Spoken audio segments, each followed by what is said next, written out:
Bang! Tenang, jangan kaget. Selamat datang di Tekbal.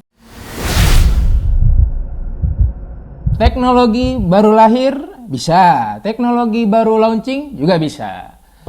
Ya apapun itulah pokoknya. Hari ini gue pengen ngomongin handphone yang bulan Desember tahun kemarin baru aja muncul. Ini handphone begitu keluar emang bikin bingung, bikin heran, bikin kaget juga. Sampai akhirnya kita bikin review.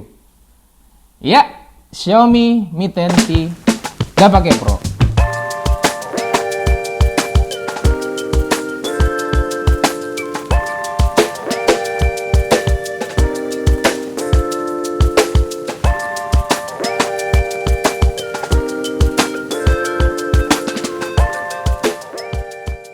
Kalau dari desain, ini HP gede. Dah, gitu aja. Enggak.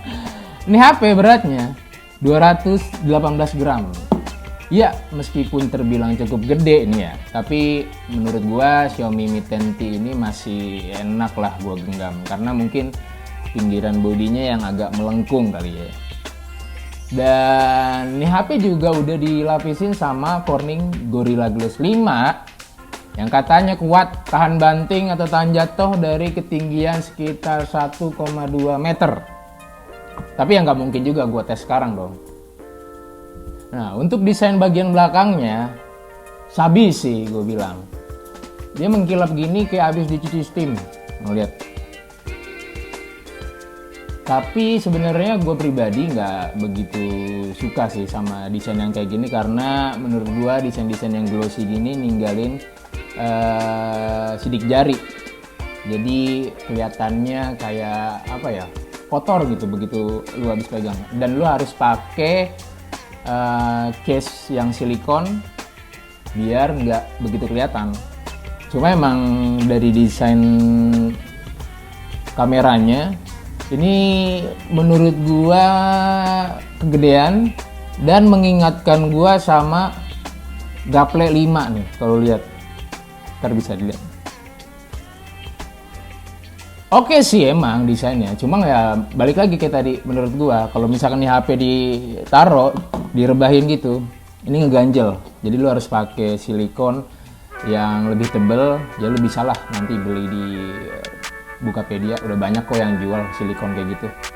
Oke, pindah ke bagian depan atau layar. Nah, Mi 10T ini pakai layar 6,67 inch dengan resolusi Full HD+ dan refresh rate-nya up to 144 Hz. Ya meskipun dia punya refresh rate 144 Hz bukan berarti ini HP bakal terus-terusan aktifin refresh rate setinggi itu. Kenapa? Gara-gara adanya adaptive sync di handphone ini. Jadi dia bisa menyesuaikan sama aplikasi yang kita buka. Tuh, jadi misalkan lo cuma buka Instagram, dia beda lagi tuh refresh rate-nya. Atau lo main PUBG, dia bakal naik nanti refresh rate-nya bisa sampai 90 Hz. Sabi juga dia nih. Nah, kalau lo lagi browsing atau buka sosial media di bawah terik matahari tuh ya, nih Mi 10T ini masih ngasih visibilitas layar yang bagus lah, oke lah gitu untuk handphone begini. Dan lu nggak harus nggak harus tegas-tegas banget melihat handphone kalau lagi di bawah terik matahari. Jadi karena si kecerahan layarnya itu sekitar 500 nits, meskipun ini menurut gue ya sayangnya dia nggak pakai AMOLED, nggak kayak pendahulunya atau sebelumnya lah, atau kakaknya si Xiaomi Mi 10 yang udah pakai AMOLED dan itu punya kecerahan layar sekitar 1120 nit gitu. Tapi ya nggak kelihatan bedanya sih sebenarnya IPS sama AMOLED karena ini udah dibantu sama refresh rate yang tinggi. Performa ya harusnya sih kita nggak perlu ragu lagi ya sama kemampuan flagship yang pakai chipset Snapdragon 865 karena ya salah satu SoC paling gahar nih saat ini. Bahkan HP ini ngalahin Samsung S20 Plus yang punya skor Antutu benchmark versi 8 tuh dia 500.000 aja.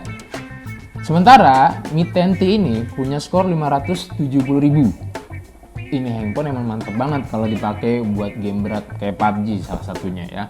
Nah nanti bakal ada gaming testnya oleh Ricky Lu tonton aja dah. Terus baterainya ini 5000 mAh dan ini irit banget kayak Honda Beat. Nih ini bocah bisa dipakai selama 31 jam buat nelpon nonstop, browsing 18 jam, nonton video 17 jam, tapi ya rasional aja ya. Siapa juga yang mau nelpon 31 jam nonstop?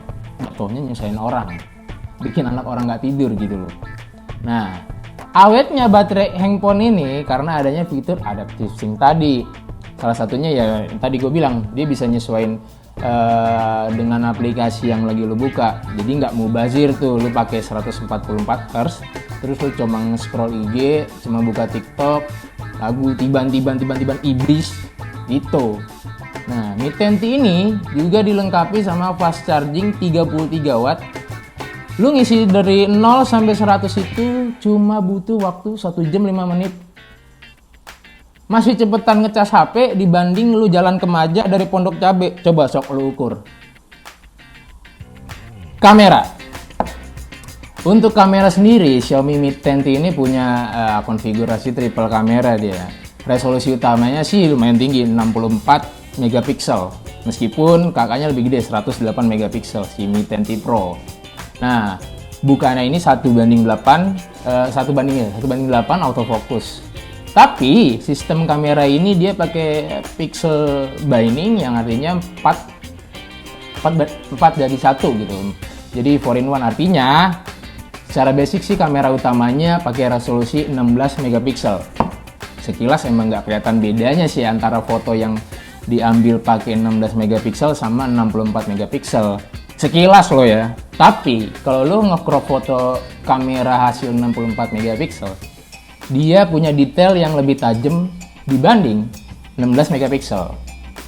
Sementara kamera keduanya itu 13 megapiksel sama ultra wide angle dengan bukaan 2:2. Bisa record video sampai 4K di 30 fps. Dan kamera ketiganya itu 5 megapiksel makro. Bukaannya 2:4 sama juga autofocus dan itu bisa di jarak 2 sampai 10 cm. Dan video recordingnya nyampe 1080 30 fps. Nah, sedangkan kamera depannya nih, dia sensornya itu 20 megapiksel, ultra clear front kamera. Gue sebenarnya agak bingung kalau misalkan ultra clear front kamera ini gimana? Apa begitu gue pakai selfie muka gue berubah jadi Christian Sugiono, Dude Herlino, atau Ardhito Pramono? Dan ini hasil foto dan video Xiaomi Mi 10T, nggak pakai Pro ya.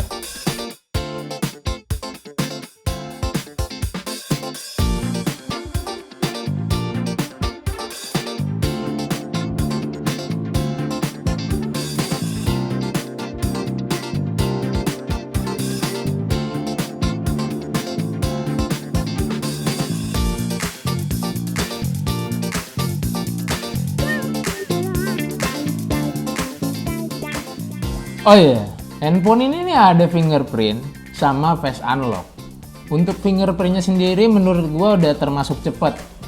Meskipun kalau misalkan tangan kita lagi basah, entah karena keringetan, entah karena habis wudhu, ya lo butuh 2 kali tap lah kalau misalkan lagi basah. Tapi kalau lagi kering tangan lo, dia langsung kebuka gitu aja. Sementara kalau face unlocknya ini menurut gua terlalu ribet. Karena begitu dia ngebaca muka kita tetap harus scroll si layarnya ke atas baru tuh kebuka, bukan kayak misalkan Face ID-nya iPhone gitu yang begitu ngebaca dia langsung bisa kebuka. Jadi gua sih lebih prefer pakai fingerprint, apalagi kalau cuacanya lagi gelap atau cahayanya lagi kurang mendukung. Udah paling bener lu pakai fingerprint. Lagian aneh juga lu gelap-gelapan pakai face unlock. Kalau iya muka lu bersih, kalau enggak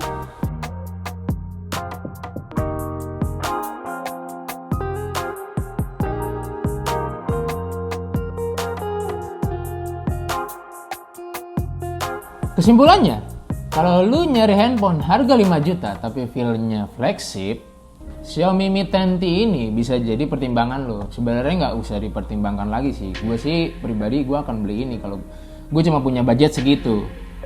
Dengan spesifikasi yang tadi udah gue jelasin ya. Gitu. Dan Kalau lo mau tahu gimana performa HP ini dipakai untuk game berat macam PUBG, lo tonton videonya gaming test dari si Ricky, ada di video sebelumnya. Dan ya itu dia, sekian review dari gue. Sabi gue bilang, tekbal bos.